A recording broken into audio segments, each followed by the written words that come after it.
With one of our panelists this week. You were on with Chris Matthews, and he asked you a question about Bernie Sanders. Let me play the clip and then get you to respond on the other side. What is the difference between a Democrat and a socialist? I used to think there was a big difference. What do you think it is? The difference between a Democrat like Hillary Clinton and a socialist like Bernie Sanders. What's the difference between being a Democrat and being a Republican? Well, what's the big difference between a Democrat and a socialist? You're the chairman of the Democratic Party. Tell me the difference between you and a socialist. The relevant debate that we'll be having over the course of this campaign is what's the difference between a Democrat and a Republican? I think there's.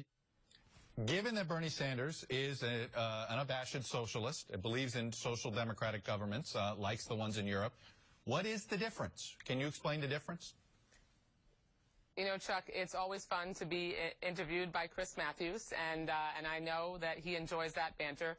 The important distinction that I think we're going to be discussing, I'm confident we'll be discussing in this campaign, is the difference between Democrats and Republicans. The difference between Democrats and Republicans is that Democrats want to make sure that people have an opportunity to climb the ladders of success and reach the middle class, have a good education, have a secure retirement. Look at the Republican field. What they stand for is the extremism that you've seen on full display over the last few weeks, which is why Donald Trump is their front runner.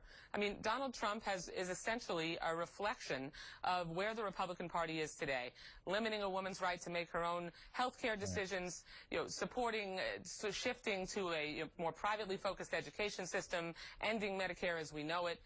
That's the important and relevant contrast as we go through the next 18 months of this presidential election.